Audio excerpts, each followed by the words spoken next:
Hi everyone, Assalamu alaikum. I'm back again with another episode of Brainstorming with Bureer.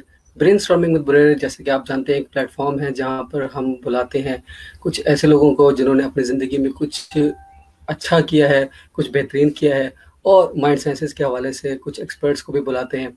तो आज की जो मेरी मेहमान हैं वो एनएलपी सर्टिफाइड हैं, और ना सिर्फ सर्टिफाइड हैं, प्रैक्टिशनर हैं। और अब आज हम इनसे जानेंगे कि ह्यूमन बिहेवियर्स क्या होते हैं, और कुछ एनएलपी के बारे में भी जानने की कोशिश करेंगे, क्योंकि बहुत सारे लोग मुझसे सवाल करते हैं एनएलपी क्या है। एनएलपी कुछ मैं बताने की कोशिश करता हूँ, लेकिन क्योंकि आज हमारे साथ एक्सपर्ट हैं तो ये ज़्यादा बेहतर तरीके से हमें बताएंगे। तो चलिए स्टार्ट करते हैं।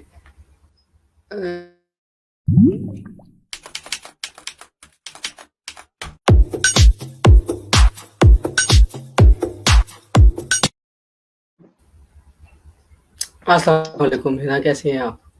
वालेकुम अस्सलाम, अल्हम्दुलिल्लाह। आप सुनाइए कैसे हैं? बिल्कुल ठीक। तो आज का जो सवालात और जवाबात का सिलसिला स्टार्ट करते हैं। तो सबसे पहले मैं आपसे पूछना चाहूँगा कि एनएलपी है क्या?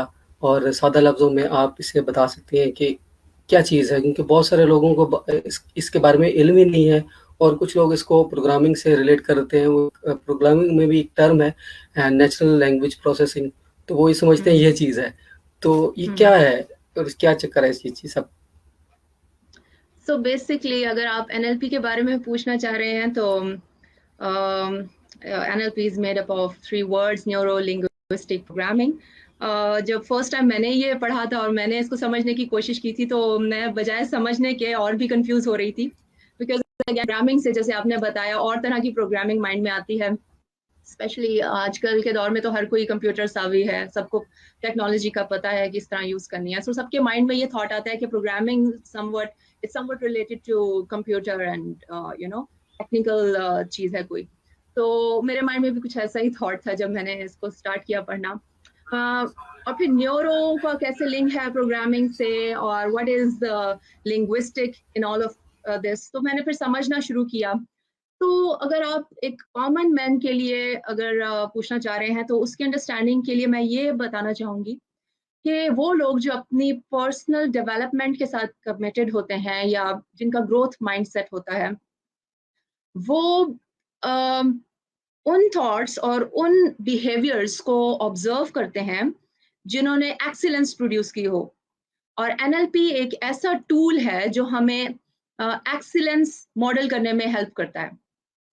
बहैसियत मुसलमान अगर देखा जाए तो हम सबको कहा जाता है कि हुजूर सल्लल्लाहु अलैहि वसल्लम की सुन्नत पे चलो। सो हमारे लिए वो एक मॉडल है, ऑलरेडी सेट है। सो बेसिकली एनएलपी एग्जैक्टली उसी तरह का एक मॉडल देती है हमें, कि हम आइडेंटिफाई कर लें कि हम किन रोल मॉडल्स को चूज करते हैं, और किन रोल मॉडल्स के साथ खुद को रिलेट कर पाते हैं, और किस तरह हम उनको फॉलो कर सकते हैं।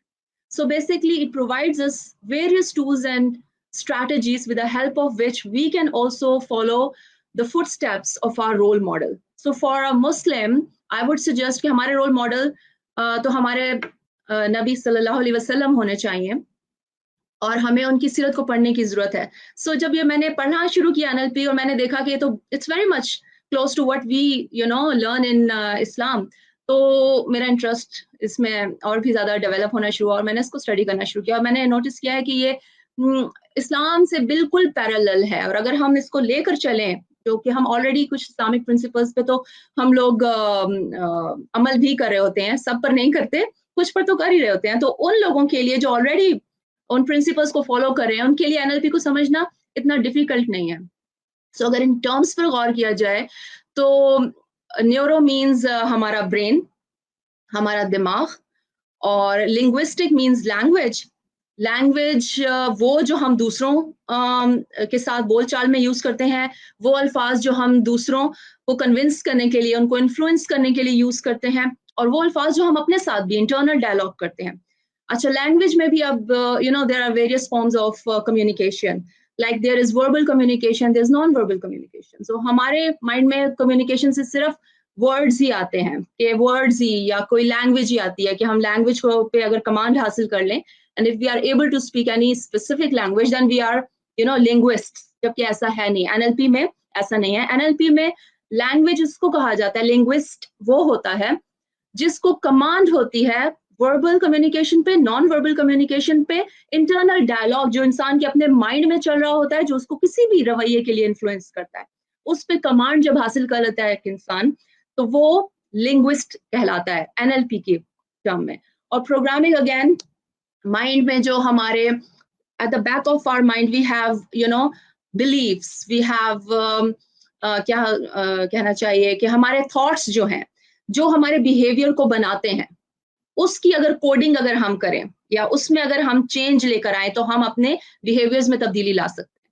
तो जिस तरह हम कंप्यूटर की प्रोग्रामिंग एडजस्ट करते हैं तो वो सही से फंक्शन करना शुरू कर देता है, बिल्कुल जिस तरह हमारे ब्रेन की भी प्रोग्रामिंग हो सकती है। सो एनएलपी की टूल्स और उनकी स्ट्रैटेजीज की हेल्प से हम अपने थॉट्स को रिफ्रेम कर सकते हैं, हम पॉजिटिव बिहेवियर के लिए अपने माइंड को प्रिपेयर कर सकते हैं। So that is programming. So अगर आप इन शॉर्ट अगर देखें तो हमारे माइंड में बहुत सारे वरीज होती हैं, हमारे माइंड में कंपैरिजंस होती हैं, हमारे माइंड में इस तरह मुख्तलिफ किस्म के चैलेंजेस जो हमारे जिस थॉट प्रोसेस में हम कॉन्स्टेंटली रहते हैं, क्योंकि हमारी जो आउटर वर्ल्ड है वो काफी चैलेंजिंग है। सो उस चैलेंज में सरवाइव करने के लिए हम अक्सर परेशानियों का शिकार हो रहे होते हैं, कंपैरिजंस कर रहे होते हैं कि यार ये फलां बंदा तो इतना आगे निकल गया, मैंने अभी तक ये क्यों नहीं अचीव किया। So all sort of things are there in our mind. So उन चीजों को क्लीन करने के लिए, उस मेस को क्लीन करने के लिए एनएलपी हमें बहुत सारे टूल्स एंड स्ट्रैटेजीज देती है। सो अगर आप एनएलपी सीख लें तो आप बहुत सारी चीजें समझ जाएंगे अपनी लाइफ के लिए। बहुत ही अच्छे अंदाज से और बहुत ही जामे अंदाज से आपने समझाया। लेकिन इसका एक ज़िमनी क्वेश्चन मेरे ज़हन में आ रहा है कि आपने कहा कि इस्लाम इसको कॉम्प्लीमेंट करता है। इस्लाम एनएलपी को किस तरह कॉम्प्लीमेंट करता है? क्योंकि एनएलपी तो वो रिचर्ड बैंडलर और बाहर से अंग्रेज़ सारे, और यहाँ के लोग जब भी सुनते हैं कोई भी इंग्लिश वर्ड सुनते हैं तो वो समझते हैं कि ये तो इसका इस्लाम से किसी तरह भी ताल्लुक ही नहीं है। तो इस्लाम किस तरह कॉम्प्लीमेंट करती है एनएलपी? देखिए हमारी वैल्यूज है ना, जो वैल्यूज हम परस्यू करते हैं इस्लाम में, वही वैल्यूज वो ऑफर कर रहे हैं एनएलपी में। अगर आप देखें तो वहां पर हमें क्या बोला जा रहा है, एक्सीलेंस किसको वो देखते हैं। पहले तो आप डिफाइन कर लें कि आपका रोल मॉडल कौन है, ठीक है। आप ये सोच लें कि आपने लाइफ में करना क्या है, आपके गोल्स क्या हैं, आपका आउटकम क्या है, आप क्या करना चाह रहे हैं। सो उस फील्ड के लिए you have to choose your role models, ठीक है। अब हम इतने फॉर्चुनेट हैं और इतने खुशकिस्मत हैं कि हमारे पास हुजूर सल्लल्लाहु अलैहि वसल्लम की जात में एक पूरी लाइफ है। उसको कोई किसी भी फील्ड से ताल्लुक रखने वाला इंसान उस लाइफ को इमिटेट कर सकता है। So basically we just have to copy exactly the same manner how he has done various things in his life. तो हमें उससे सबक लेना है, हमें इमिटेट करना है। और एनएलपी में भी यही सिखाया जाता है कि you just have to copy exactly the same way your role model is speaking और अचीविंग हिज गोल्स। तो उसने अपने गोल्स अचीव करने के लिए क्या क्या स्टेप्स उठाए, उसका थिंकिंग प्रोसेस क्या था, how he was thinking when he was taking decisions, how he was thinking when he found himself in problematic situations, how he reacted to those situations, how he encountered challenges. So हम जब देखते हैं अपने role models को कि हाँ भाई इस सिचुएशन में ये ऐसे बिहेव कर रहा है, सो हम उससे इन्फ्लुएंस होते हैं। सो वही बात है कि हम बहुत खुशकिस्मत हैं कि हमारे पास तो वो एग्जाम्पल है जो कि किसी और के पास नहीं है। तो अगर हम पढ़ना शुरू करेंगे तो तभी हम जान पाएंगे। सो बेसिकली हम कहते तो हैं, अकीदत तो रखते हैं हुजूर सल्लल्लाहु अलैहि वसल्लम की जात से, बहुत ज्यादा रखते हैं, अपनी जान भी कुर्बान कर सकते हैं, लेकिन अनफॉर्चुनेटली हम उनको फॉलो नहीं करते, उनकी सुन्नत पर अमल नहीं करते। तो वो सिर्फ अकीदत तक रह जाती है चीज।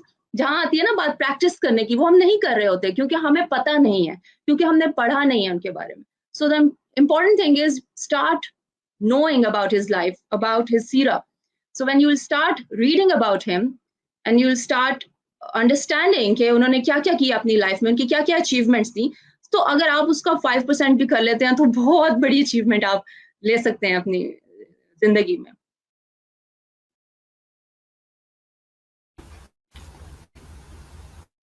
अगला क्वेश्चन मेरा ये होगा कि एनएलपी के ज़रिए आपने क्या फ़ायदा उठाया है? इससे क्या आपको क्या हेल्प मिली और क्या आपने अचीव किया? अगर चंद अल्फाज में बता दें आप। एनएलपी जब मैंने पढ़ना स्टार्ट की तो स्टार्टिंग में बहुत it was like a puzzle.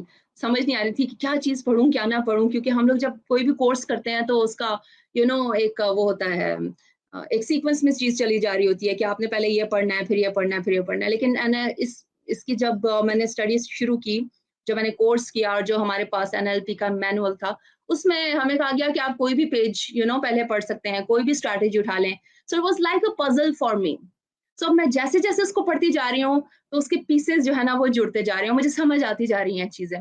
सो मैंने जो चीज़ सबसे पहले जो मैंने चेंज महसूस की अपनी ज़िंदगी में, वो ये थी कि I was able to connect with myself, with who am I? I was not only able to connect with myself, but I was also able to express myself. मुझे पता चल रहा था कि मैं कौन हूँ, मेरी क्या वैल्यूज़ हैं, मेरी क्या प्रिंसिपल्स हैं लाइफ के, मेरे क्या गोल्स हैं, मैं कहाँ हूँ, मेरी क्या अचीवमेंट है, मुझे आगे कहाँ जाना है और आगे जाने के लिए मुझे कैसे डिसीजंस लेने हैं, मुझे अपने लाइफ में गोल्स कैसे सेट करने हैं। उन चीज़ों की क्लैरिटी मुझे मिलना शुरू होगी जब मैंने एनएलपी की टूल्स और उनकी स्ट्रैटेजीज़ को अपनी लाइफ में अप्लाई करना किया। इस तरह बहुत सारी चीज़ें, जिस तरह कम्युनिकेशन इम्प्रूव हो गई। मुझे पता चल गया कि how can I use transformational vocabulary to influence others and also myself? मैं चैलेंजिंग सिचुएशंस में, प्रॉब्लमैटिक सिचुएशंस में परसेप्टिव पोजीशंस को अगर यूज़ करती हूँ, तो परसेप्चुअल पोजीशंस को यूज़ करती हूँ, तो मैं परसेप्शन डिफरेंट पर्सपेक्टिव्स को अंडरस्टैंड कर सकती हूँ, डिफरेंट पोजीशंस को अंडरस्टैंड कर सकती हूँ। नॉट ओनली मुझे अपनी प्रॉब्लम का पता होगा, बल्कि मुझे दूसरे इंसान की भी सिचुएशन की समझ आएगी। सो मैं उसको एक सॉल्यूशन दे सकती हूँ कि हाँ, हमारे प्रॉब्लम का ये सॉल्यूशन है, ये इसका हल निकल सकता है। So there are many things that you can use to change your life. So ये एक दो चीजें थी जो मैंने इंस्टेंटली फील की अपनी लाइफ में जब मैंने इनको अप्लाई करना शुरू किया। मोटिवेशन की बहुत सारी स्ट्रैटेजीज हैं, फिर सब मोडेलिटीज के थ्रू फीलिंग्स में आप कैसे तब्दीली लेकर आ सकते हैं। If you are not feeling motivated to do anything, you can change your submodalities. जिस तरह से आप अब लिसनर्स के लिए, व्यूअर्स के लिए डिफिकल्ट होगा अंडरस्टैंड करना कि सब मोडेलिटीज क्या है। हम लोग जिस तरह हर इंसान का एक डिफरेंट होता है, प्रेफर्ड जिसे कहते हैं ना, लर्निंग स्टाइल होता है। कुछ लोग विजुअल होते हैं, कुछ ऑडिटरी होते हैं, कुछ काइनेस्थेटिक होते हैं। सो इनमें फर्दर अगर आप डिटेल में जाते हैं, तो अगर आप जो विजुअल रिप्रेजेंटेशंस को अगर आप चेंज करते हैं, जैसे अगर आप किसी भी इमेज से परेशान हो रहे हैं, and if you reduce the size of that image in your imagination, so आप उससे इतना इम्पैक्ट नहीं होंगे। या अगर कोई चीज आपको लानी है अपनी जिंदगी में, मोटिवेशन लानी है, so you just start visualizing and seeing things in a bigger picture, so that will definitely affect your whole nervous system, your whole physiology. So these are some some techniques which I started applying on myself, so I could see the result.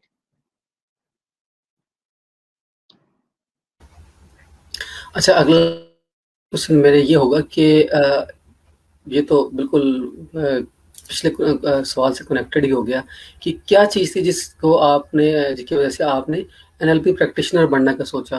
क्योंकि NLP एक certification है, वो तो हर कोई लेता है। उसके बाद ज़ाहिर है आपने वो अगला एक स्टेप लिया, तो वो क्या चीज़ थी?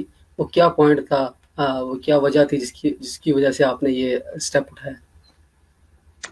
बेसिकली आई थिंक इंसान की अपनी पर्सनालिटी जो होती है ना, वो बहुत बड़ी ड्राइविंग फोर्स होती है उसकी किसी भी लाइफ के डिसीजन के लिए। सो मेरी पर्सनालिटी कुछ ऐसी है कि मुझे बहुत अच्छा लगता है जब मैं नई नई चीज़ें सीखती हूँ, नई नई चीज़ें करती हूँ।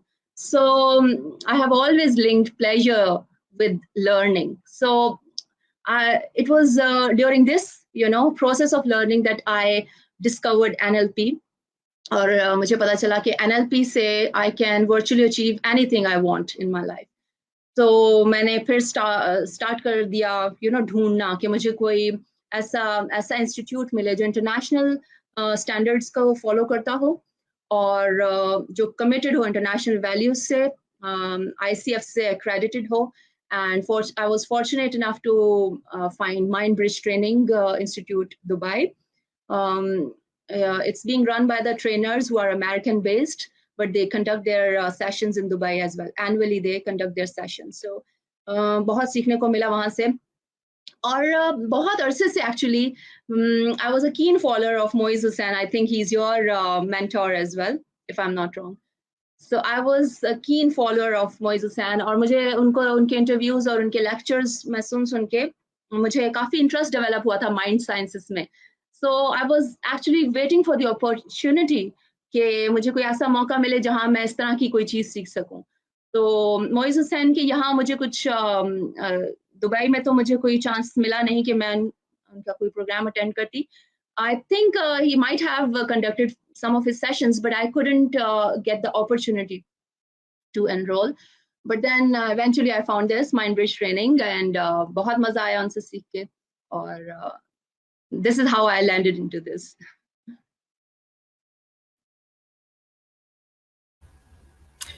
बिल्कुल, बहुत ज़बरदस्त जर्नी, और मैं आपकी बातों से अंदाज़ा लगा सकता हूँ कि आपको कितनी दिलचस्पी है इन चीज़ों में। क्योंकि अक्सर लोग सिर्फ़ इस वजह से आ जाते हैं कि बड़ी ये फ़ैसिनेटिंग सी चीज़ है, या शायद कोई जादुई सी चीज़ है, इस वजह से इस चीज़ पर इन चीज़ों की तरफ आ जाते हैं। लेकिन आपकी बातों से अंदाज़ा हो रहा है कि आपको वाक़ई इंटरेस्ट है और आप वाक़ई लोगों की हेल्प करना चाहते हैं। मेरा अगला सवाल ये होगा कि जो ह्यूमन बिहेवियर्स हैं, वो कैसे कैसे बनते हैं? कि आज का हमारा टॉपिक ह्यूमन बिहेवियर्स है, और अब अगर न्यू बिहेवियर्स क्रिएट करने हो हमें, तो हम किस तरह उसे न्यू बिहेवियर्स क्रिएट कर सकते हैं अपनी लाइफ में?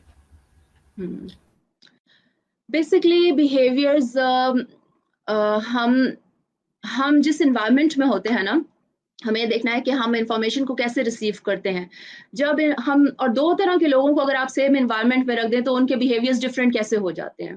बेसिकली माइंड में ये थॉट आता है कि यार मेरे साथ तो ये बंदा भी था, तो इसने ऐसे रिएक्ट किया और मैंने इस सिचुएशन में ऐसे रिएक्ट किया, तो ये कैसे पॉसिबल हो जाता है जब दोनों को एक जैसी इंफॉर्मेशन मिल रही है आउटर वर्ल्ड से. सो होता ये है बेसिकली कि हमारे माइंड में ये हमें समझना हमारे लिए जरूरी है कि हम इंफॉर्मेशन को कैसे प्रोसेस कर रहे होते हैं, और एक कामयाब इंसान कैसे इंफॉर्मेशन को प्रोसेस करता है और एक ऑर्डिनरी इंसान कैसे करता है, और क्या क्या चीज है जो दोनों में डिफरेंस क्रिएट करती है.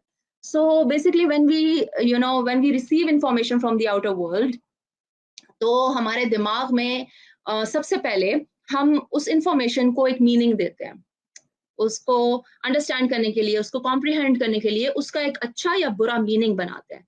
फिर उस अच्छे या बुरे मीनिंग से हमारी फीलिंग्स जनरेट होती हैं. हम बुरा मीनिंग देंगे तो हम बुरा फील करेंगे, अच्छा मीनिंग देंगे हम अच्छा फील करेंगे. तो जैसे ही हमारी फीलिंग्स फॉर्म होती हैं तो हम उन फीलिंग्स से अकॉर्डिंगली रिएक्ट करते हैं, जो कि हमारे बिहेवियर्स बनाते हैं इवेंचुअली, और फिर वो साइकिल उसी तरह चलना शुरू हो जाता है. अब यहाँ पर सवाल उठता है कि अगर कोई इंफॉर्मेशन बुरी रिसीव हो रही है तो हम उसको बुरा ही मीनिंग देंगे ना, हम अच्छा मीनिंग तो नहीं दे सकते. ये कॉमन मैन तो इसी तरह सुनता है, भाई मैंने एक बुरी बात सुनी है तो how can I give it a positive meaning. So NLP आपको वो देती है टूल्स और टेक्निक्स कि आप उनको पॉजिटिवली कैसे रिफ्रेम कर सकते हैं. आप किस फ्रेम ऑफ माइंड में है कि आप पॉजिटिव मीनिंग दे सकते हैं. तो यहाँ पर मैं सजेस्ट करना चाहूंगी, और मैंने ये स्ट्रैटेजी यूज की, आपका ये सवाल भी था कि मैंने किस तरह अपनी जिंदगी में ये चेंजेस लाई. तो जैसे समटाइम्स आपको जिंदगी में वो चीजें नहीं मिल रही होती जो आपको चाहिए होता है, ठीक है, आप लिमिटेड फील कर रहे होते हो अपनी कैपेसिटी में, और आप कहते हो यार मेरी लाइफ में तो ये अपॉर्चुनिटी मुझे नहीं मिली, तो आई हैव सर्टेन लिमिटेशन, सो मैं तो इसको ऐसे ही इंटरप्रेट करूंगी अपने माइंड में, और नेचुरली मेरा जो बिहेवियर होगा वो एक नेगेटिव बिहेवियर फॉर्म होगा. But if I turn that limitation into opportunity, और मैं अपॉर्चुनिटी फ्रेम ऑफ माइंड के साथ उस चीज को डील करूं, सो मैं उसमें से कोई ना कोई पॉजिटिव अपॉर्चुनिटी निकाल लूंगी. It is very important for me to be in that frame of mind to interpret it positively. So एक कामयाब इंसान अपने कोई भी इंफॉर्मेशन जो वो रिसीव कर रहा है आउटर वर्ल्ड से, उसको ही is able to interpret it in a most positive manner, चाहे वो किसी भी सिचुएशन में क्यों ना हो. अगर उसकी इंटरप्रिटेशन पॉजिटिव नहीं होगी तो वो कामयाब इंसान नहीं बन सकता.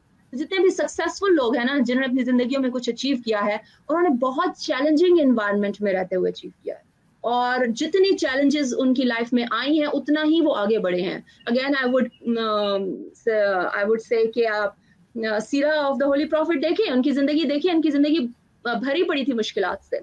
कैसे उन्होंने अपनी लाइफ में इतनी बड़ी अचीवमेंट्स कर ली? How was he able to interpret those situations? So what was going on in his mind when he was in that situation? So हमें ये सोचना है कि how he was thinking, not what he was thinking, how he was thinking. So ये जो अगर process को हम समझ लें और यहाँ पर अपनी प्रोग्रामिंग कर लें, तो वो फिर हमारे लिए इजी हो जाएगा एक पॉजिटिव बिहेवियर फॉर्म करने इसके अलावा जो इन्वायरमेंट होती है, जो वीक लोग होते हैं, आप समझ लें, जो ऑर्डिनरी लोग होते हैं, वीक नहीं कहना चाहिए, जो ऑर्डिनरी लोग होते हैं या जो इतने स्ट्रॉन्ग हेडेड नहीं होते, वो अपने एनवायरनमेंट से बहुत जल्दी इन्फ्लुएंस हो जाते हैं। And I tell you most of the people are like that, because मैंने अपने इर्द गिर्द ज्यादातर लोगों को ऐसा देखा है जो जिनकी इन्वायरमेंट उनको शेप करती है, क्योंकि वो खुद से कोई इनिशिएटिव नहीं लेते अपने थिंकिंग, अपने थॉट प्रोसेस को शेप करने के लिए, तो इन्वायरमेंट नेचुरली वो छोड़ देते हैं अपने आप को हालात के हाथों, छोड़ देते हैं, तो वो उनके हालात उनको शेप करना शुरू कर देते हैं। तो आप ये देखिए कि आप ऑन अ रेगुलर बेसिस कौन सी चीजों से खुद को एक्सपोज कर रहे हैं, हम किस तरह की न्यूज चैनल्स देख रहे हैं, हम टीवी पर क्या शोज देख रहे हैं, हम किस तरह की बातें, किस तरह की डिस्कशंस कर रहे हैं, वर्क प्लेस में हम ज्यादातर चीजें क्या डिस्कस करें, हम प्रोडक्टिव चीजें डिस्कस करें या हम सिर्फ we keep on telling our problems. So क्या हम सोल्यूशन पे बात करते हैं या हम सिर्फ प्रॉब्लम पे बात करते हैं? तो अगर आप गौर करेंगे तो आप ये महसूस करेंगे कि लोग, more than 90% people are talking about their problems और solution की तरफ तो आते ही नहीं है। So कोई और उनको solution बताएगा and they are waiting for someone else to come, कोई savior आए और उनको बचाए, उनको solution दे दे, बस उनको solution मिल जाए। So अगर ये behavior हम अपने environment से लेते रहेंगे और उसके साथ उसमें रहते हुए इस तरह से react करते रहेंगे, तो फिर हम positive behavior या excellence को model नहीं कर सकते। तो इट्स वेरी इंपॉर्टेंट कि आप रेगुलर बेसिस पे क्या करें, कंसिस्टेंटली क्या करें अपनी लाइफ में, और आप किन लोगों को फॉलो कर रहे हैं, और क्या आप कॉन्शियस हैं, आप अलर्ट माइंडेड हैं, या फिर आप बस आपने छोड़ दिया खुद को। So that's very important to remain alert, attentive और take ownership of your life. बहुत ज़बरदस्त। मेरा अगला क्वेश्चन ये होगा कि एक सर्टिफाइड कोच के तौर पर जो आपने एनएलपी से नॉलेज हासिल किया है, तो आपने बहुत सारे लोग ऐसे मिले होंगे आपकी लाइफ में जिनके मुख्तलिफ बिहेवियर्स होंगे, तो किस किस तरह के बिहेवियर्स का सामना रहा आपको अभी तक? मोस्टली आई टेल यू, मैंने बहुत सारी चीज़ें कॉमन देखी हैं लोगों में, और वो ये है कि they come with very clouded thinking. उनको नहीं पता उनको लाइफ में क्या चाहिए। They, as I told you earlier, कि most of them are talking about their problems only. उनको नहीं पता वो solution कैसे दें, जब उनको यही नहीं पता कि उनको कहाँ जाना है। People actually struggle to identify their goals. उनको सिर्फ एक बात पता है कि मुझे ये नहीं चाहिए, लेकिन अगर आप उनसे पूछो कि आपको क्या चाहिए, so they won't be able to tell you. Again, they are waiting for someone to come and tell them. So इसीलिए कोचिंग की वैल्यू बहुत बढ़ जाती है। लोगों को पता नहीं है कि कोचेस की कितनी वैल्यू है उनकी लाइफ में, लेकिन क्योंकि अवेयरनेस नहीं है, इसीलिए लोग कोचेस को अप्रोच करना या उनको हायर करना जरूरी नहीं समझते। तो इट्स वेरी इंपॉर्टेंट कि आप अपने आप को समझें, और इसके लिए कोच आपकी हेल्प कर सकता है। एक कोच आपको बता सकता है कि वो आपके साथ बैठ के डिसाइड कर सकता है कि आपकी पर्सनल वैल्यूज क्या हैं। वो आपके साथ बैठ के एक आपको मैप बना के दे सकता है, समझ ले, एक रोड मैप बना देगा आपको कि आपके ये गोल्स हैं, जो कि आपसे पूछ के वो डिसाइड करेगा कि आपके ये गोल्स हैं लाइफ के, और इन गोल्स को अचीव करने के लिए आपकी ये पर्सनालिटी है, और ये पर्सनालिटी के साथ आपका ये गोल्स मैच करता है, ये सूट करता है, और इस पर्सनालिटी टाइप के लिए आपको ये काम करने पड़ेंगे, अपनी वैल्यूज को एडजस्ट करना पड़ेगा, क्राइटेरिया को एलिसिट करता है बैठ के। सो उससे उसके बिहेवियर्स का पता चलता है। सो ये चीज़ें मैंने सब नोटिस की हैं कि लोगों की लाइफ में थोड़ी बहुत अगर एडजस्टमेंट कर ली जाए तो वो ट्रैक पर आ सकते हैं, बट लोगों को पता नहीं है कि उनको क्या करना है। और मैंने एक और चीज़ भी नोटिस की है कि वो इस चीज़ को बहुत लाइटली लेते हैं कि उनको गाइडेंस की जरूरत है, और सही मायनों में गाइडेंस की जरूरत है। They come up with lot of questions, with lot of queries, but they don't actually seek solution to their problem. They just want to vent, दिल का गुबार बस किसी से कहना होता है लोगों को, बस अपना पॉइंट ऑफ व्यू बताना होता है, अपने प्रॉब्लम्स बताने होते हैं। और मोस्टली अगर आप हमारे कल्चर में भी देख लें, हमारी सोसाइटी में, तो आप ये नोटिस करेंगे कि लोग ज्यादातर उन चीजों के बारे में बात कर रहे होते हैं जो उनके दायरा इख्तियार से बाहर होती हैं। सियासत पे डिस्कशन हो रही होगी कि ये चल रहा है हमारे यहाँ, रिलीजन पे डिस्कशन हो रही होगी कि ये चल रहा है, फलां ऐसे कह रहा है तो फलां ये कह रहा है। तो हम क्या कर सकते हैं सिचुएशन में, इस पर कोई बात नहीं करता। सो हमें ये देखना है कि हम क्या कर सकते हैं। वो तभी होगा जब हम सीरियस होंगे अपने गोल्स के बारे में, जब हम सीरियस होंगे एक्चुअली अमल करने के बारे में, तो हमारे सॉल्यूशंस अपने आप निकलना शुरू हो जाएंगे। बिल्कुल सही। इसके साथ जो मेरा अगला क्वेश्चन है, वो ये है कि किस तरह के बिहेवियरल चेंजेस हम लेके आ सकते हैं अपने अपनी लाइफ में, अपनी ज़िंदगी। जी, जी। मेरी या आवाज़ आ रही है आपको? जी जी, आई couldn't जी, understand your question. ओके। मैंने कहा किस तरह के बिहेवियरल चेंजेस हम लेके आ सकते हैं थ्रू एनएलपी? सही, there can be a lot of changes we can bring with NLP. First of all, you have to ask, actually you have to ask again. I would repeat कि यहाँ पर बहुत जरूरी है आइडेंटिफाई करना कि goals क्या है। किसी भी बिहेवियर के पीछे इंसान इंसान की एक अच्छी इंटेंशन होती है। हमारी NLP की प्री सपोजिशन है, it's a very powerful presupposition that for every behaviour there is a positive intention. तो अब इंसान सोचे कि स्मोकिंग के पीछे क्या पॉजिटिव इंटेंशन हो सकती है, तो उसकी इंटेंशन क्या हो सकती है कि smoking helps a person to focus more. So अगर हम इस फ्रेम ऑफ माइंड के साथ एक इंसान को अप्रोच करने जाएंगे, so we will be able to offer him solutions. अगर हम पहले ही जजमेंटल हो जाएंगे इंसान के बारे में, so we won't be able to help him. So पहले तो हमें ये अंडरस्टैंड कर लेना चाहिए कि इंसान की इंटेंशन किसी भी बिहेवियर के लिए, उसके अपने लिए उसकी इंटेंशंस अच्छी होती हैं एंड दैट सर्व्स हिम। सो हम उसको अल्टरनेटिव्स अगर प्रोवाइड कर दें जिससे उसका पर्पस सॉल्व होता हो, तो he might be able to or he might think about changing his behavior. Also, if a person is not willing to change his behavior, then what can we do? Then we can offer him uh, many alternatives to add into his existing behavior.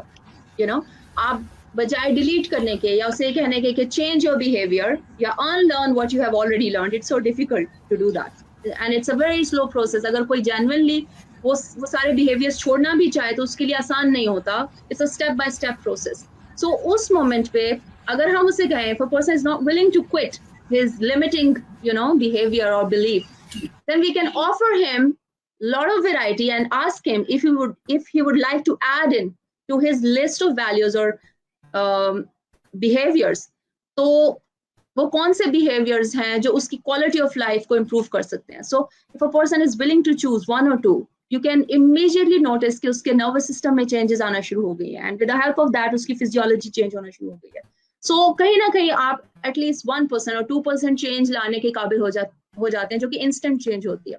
And वहां पर आप leverage लेते हैं, फिर वहां आप उसको help करते हैं, सपोर्ट करते हैं और उसका लिमिटिंग पैटर्न को इंटरप्ट करते हुए उसका जो न्यू अल्टरनेटिव उसके पास आता है उसको कंडीशन करते हैं, बार बार रिपीट करते हैं, उसकी हेल्प करते हैं कि वो अपने बिहेवियर को बार बार प्रैक्टिस करे जो कि उसका न्यू बिहेवियर होता है। एंड दैट वे जो उसका पुराना old limiting belief limiting behaviour होता है वो उसको क्विट करने के काबिल होता है। So that's how we can bring changes in the behaviour. Can you hear me? Yeah, I can hear you now. Okay. So अपने सवालात का सिलसिला आगे बढ़ाते हैं। नेटवर्क के इश्यूज तो चलते ही रहते हैं। एक one of the last questions would be कि अगर कोई बिहेवियरल चेंज लाना चाहता है, यानी कि अगर कोई इस टफ टाइम से गुजर रहा है और उसे मैं नहीं पता कि मेरा ये बिहेवियर गलत है या ये बिहेवियर ठीक नहीं है, तो एनएलपी क्या हेल्प कर सकती है इस सिलसिले में? अगेन आई वुड से कि हमको जजमेंटल होकर नहीं सोचना, क्योंकि जैसे मैंने पहले बताया कि एनएलपी की प्री सपोजिशन है कि behind every action there is a positive intention. So अगर हम इस इस फ्रेम ऑफ माइंड के साथ अप्रोच करते हैं एक इंसान को जो कि ऑलरेडी एक प्रॉब्लम में है, we are going to help him in overcoming his problem, so there we don't have to जज him. So first of all पहले तो अपने माइंड में क्लियर कर लें कि हमने उसकी हेल्प करनी है, और हेल्प करने के लिए we have to approach him with a correct frame of mind. So if we think that he is helpless and he has to solve his positive intentions by doing this behavior, तो हम उसको offer क्या कर रहे हैं वहां पर? if we simply go ahead and say leave this behavior, will he be able to leave it? He cannot abandon his behavior all of a sudden. We have to offer him alternatives. हमें उसको बजाय इसके कि उससे कुछ delete करवाने के अपने माइंड में से हमें कुछ ऐड करवाने की जरूरत है, कुछ एक्स्ट्रा देने की जरूरत है जिसकी मदद से वो अपने बिहेवियर में तब्दीली ला सके, जो उसके लिए पॉसिबल है करना। कुछ ऐसा उसको दें जो वो, जिस पे वो अमल करने के काबिल हो। So we can sit with him, have a discussion with him, and ask him, okay, what are some of his values or criteria that are related to his work, his personal life, his family, जिससे वो committed है, you know? Sometimes हमारी life में अगर कोई इंसान, जैसे मैंने पहले बताया, कोई इंसान स्मोकिंग करता है, तो हम चाहते हैं वो स्मोकिंग छोड़ दे। एक वाइफ चाहती है उसका हस्बैंड स्मोकिंग छोड़ दे। सो अक्सर मैंने देखा है वाइफ से कंप्लेन करती हैं कि उनके हस्बैंड स्मोकिंग करते हैं, बहुत ज्यादा करते हैं। So and they want them to quit smoking. So ऐसा थोड़ी होता है, उनके हस्बैंड्स नहीं छोड़ते smoking because they have to serve a specific purpose. अभी उनका पर्पस क्या है कि स्मोकिंग हेल्प करती है उनको फोकस करने में। It's just an example that I am giving, it helps them to focus. तो हमारे पास क्या अल्टरनेटिव है कि वो स्मोकिंग अगर छोड़ते हैं तो वो और क्या करें जिसकी मदद से वो फोकस कर सकें अपनी लाइफ में, फ्रेश फील कर सकें मॉर्निंग में। तो वो हम उनको क्या अल्टरनेटिव दे रहे हैं? So there we have to give them a solution, और we have to sit with them, ask them कि क्या वो अपनी फैमिली के साथ कमिटेड हैं, उनको अपनी लाइफ की कदर है। अगर उनको अपनी लाइफ की कदर है तो उनको अपनी फैमिली की भी वैल्यू का अंदाजा है। So these are some values जो हर इंसान के माइंड में होती हैं, लेकिन हम उनको वायलेट कर रहे होते हैं। अगर हम उनको रिमाइंड कराते हैं जैसे कि आपकी तो ये पर्सनल वैल्यूज हैं कि आपने अपनी सेहत का ख्याल रखना है, आपने अपने फैमिली की भी परवाह करनी है, you are responsible for many other people in your life. So if you remind them about those values, and if they don't have, if at all they don't have any such values in their life, उनको कोई परवाह नहीं है, we can offer them a list of positive values and ask them कि उसमें से वो क्या चूज कर सकते हैं जिससे वो अपनी क्वालिटी ऑफ लाइफ को बेहतर कर सकें। सो आई थिंक एक इंटेलिजेंट माइंड इस काबिल होता है कि वो बातचीत कर सके। So the whole point is he should be able to have a genuine proper discussion over issues पे हम क्या करते हैं, ब्लेम कर रहे होते हैं ना मोस्टली, ये मेरी बात सही है, मैं सही बात भी कह रही हूँ and you are not listening to me. So that's not the proper way of dealing with the issue. We have to learn how to communicate effectively. So वहीं पर आ जाती है बात की who is a linguist in NLP, जिसके पास right kind of strategies हैं, जिसके पास बात करने का तरीका है। ट्रांसफॉर्मेशनल वोकैबुलरी एक बहुत बड़ा टूल है कि हम किस तरह के अल्फाज यूज करते हैं जब हम किसी इंसान से बात कर रहे होते हैं। हम कन्विंसिंग वे में उससे बात कर रहे होते हैं, हम उसको अपने अपने गोल्स अचीव करने की तरफ लेकर आ रहे होते हैं या सिर्फ ब्लेम कर रहे होते हैं। तो it's a very powerful strategy अगर हम इसको सीखें तो ये हमें अपने नॉर्मल जो हमारी जिंदगी है उसमें बहुत हेल्प करती है। सो अगर हम स्टार्ट करें इसको पढ़ना तो डेफिनेटली आई डोंट थिंक कि इतना मुश्किल है किसी भी इंसान के लिए सीखना। इसको पढ़ना स्टार्ट करें so we come up with lot of solutions जो हमारे डेली लाइफ में आते हैं, जो प्रॉब्लम्स उनके सॉल्यूशंस प्रोवाइड करती है हमें। आप सजेशंस क्या देना चाहेंगी उन लोगों को जो एनएलपी से फ़ायदा उठाना चाहते हैं या उन कोचेस से फ़ायदा उठाना चाहते हैं, या वो लोग जो बिहेवियरल चेंजेस लेके आना चाहते हैं? पहले तो make a commitment to personal growth and personal development.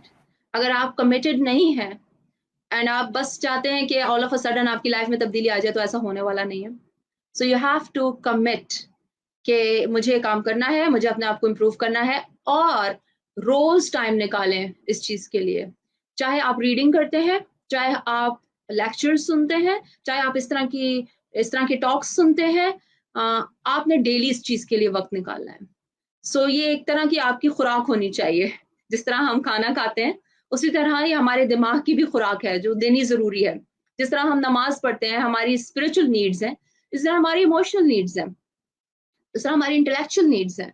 सो हमें उन नीड्स को भी पूरा करना है, तो उसके लिए कमिटेड होना जरूरी है। एक वक्त निकालें जब आप अपने आप को जो है टाइम दें और फिर पढ़ना स्टार्ट करें। अगर आपको एनएलपी में इंटरेस्ट है तो आप एनएलपी से रिलेटेड पहले बुक्स का मुताला करें। आई वुड सजेस्ट कि आप रीडिंग स्टार्ट करें, लेकिन यहाँ पर अनफॉर्चुनेटली बहुत सारे लोगों को रीडिंग का शौक नहीं है हमारी सोसाइटी में, and they prefer watching movies and TV shows. तो आई वुड सजेस्ट कि आप इस तरह के लाइफ कोचेस को सुने, इस तरह की डिस्कशन जैसे कि आज हमारी हो रही है, इस तरह की डिस्कशंस को सुने, आप बहुत सीखेंगे। उसके बाद आप एक जेन्युइन जो है वो कोई भी इंस्टीट्यूट तलाश करें या कोई मेंटोर तलाश करें जिनसे आप एक्चुअली सीख सकें, सर्टिफिकेशन ले सकें, ताकि आप इस चीज़ को प्रैक्टिस कर सकें इन द लॉन्ग रन। सो पहले अपना होमवर्क करें, देखें, पढ़ें, इंफॉर्मेशन कलेक्ट करें, आइडेंटिफाई करें कि आपके इर्द-गिर्द कौन सा मेंटोर अवेलेबल है और आप किन से सीख सकते हैं और किस से आप ज़्यादा अच्छे तरीके से सीख सकते हैं, किन से आप रिलेट कर सकते हैं। Identify those people and then go ahead.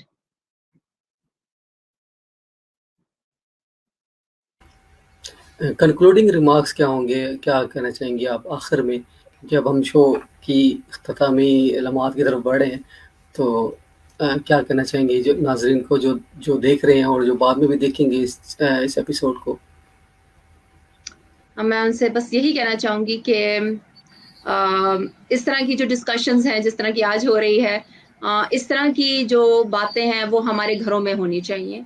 हमारे हम जब दस्तरखान पे बैठते हैं और आपस में बातचीत करते हैं, तो इस तरह की डिस्कशंस करें आपस में, बच्चों के सामने इस तरह की बातें करें। और mental health is very important, जिसको हम बहुत निगलेक्ट करते हैं और कोई इम्पोर्टेंस नहीं देते उसको, और किसी को कोई भी इश्यू आ जाता है तो हम कहते हैं कि यार ये तो इसको कोई साइकोलॉजिकल प्रॉब्लम है, यू नो, ये साइकियाट्रिस्ट के पास जा रहा है, साइकोलॉजिस्ट के पास जा रहा है, तो हम इसको इस तरह लेते हैं और छुपाते हैं। और ये हर इंसान के लाइफ में है, मैं बताऊं, हर कोई, इवन हम लोग भी बहुत सारे मेंटल प्रॉब्लम से गुजरते हैं, हर, क्योंकि हमारी बहुत चैलेंजिंग इन्वायरमेंट रहती है। तो इसका मतलब ये नहीं है कि हमारे हम पागल हो गए हैं या हमें साइकोलॉजिकल कोई डिजीज है, ऐसा नहीं होता। हर इंसान को लाइफ में चैलेंजेस होते हैं और उन चैलेंजेस को एड्रेस करना बहुत ज़रूरी होता है। तो अगर हमारी घरों में इस तरह की बातें होंगी और ज़्यादातर होंगी और हमारे बच्चे ये बातें सुनेंगे, तो अवेयरनेस क्रिएट होगी उनमें और लोग एक दूसरे की हेल्प करना चाहेंगे और एक्सेप्टेंस आना शुरू करेंगी बिहेवियर में, एक दूसरे से सीखना और बिहेवियर्स को एक्सेप्ट करना सीखेंगे लोग। तो ये बहुत ज़रूरी है कि इस तरह की बातें ज़्यादा हों और प्लीज़ प्लीज़ अपने आप से ट्रू हों, अपने आप से रियल हों, अपने आप से जुड़ें और आपको बहुत सारी आउटर वर्ल्ड से बहुत सारी चीज़ें क्लियर होना शुरू हो जाएंगी जब आप अपने आप से जुड़ेंगे। एंड अल्लाह ताला कुरान पाक में फरमाते हैं वफ़ी अनफुसिकुम अफला तुबसिरून, कि अपने अंदर निशानियां तलाश करने की ज़रूरत है हमें। तो बहुत ज़रूरी है कि हम पहले तो अपने आप से जुड़ें, अपने आप को समझें, तो तभी हम अल्लाह ताला को समझ सकेंगे जिन्होंने हमें क्रिएट किया है। अपने आप को ही नहीं जानते, अपना किबला हमारा दुरुस्त नहीं है, हमें जाना किधर है, हम कर क्या रहे हैं, हम इतने कॉन्फ्लिक्ट्स में क्यों हैं, हम 2 कदम आगे उठाते हैं, 1 कदम पीछे उठाते हैं, काम कर लेते हैं, फिर डरते हैं कि हाँ ये ना हो जाए, वो ना हो जाए। तो ये रहता है हमारे माइंड में, ये इसीलिए रहता है क्योंकि हम अपने आप को नहीं जानते हैं। So please try to connect with yourself and you will see miraculous changes happening in your life. बहुत खूब, बहुत अच्छे अंदाज से आपने सारे सवालात का जवाब दिया और बहुत अच्छी तरह से समझाया है। मैं समझता हूँ कि मुश्किल टॉपिक को, एक मुश्किल चीज़ को बड़े आसानी से आपने समझा दिया। तो इसी के साथ ब्रेनस्टॉर्मिंग विद बुरेर की 19th एपिसोड का इख्तिताम करता हूँ मैं। अगले किसी अच्छे एपिसोड तक के लिए और अगले किसी अच्छे मेहमान तक के लिए मुझे इजाज़त दीजिए। अल्लाह हाफ़िज़। Thank you.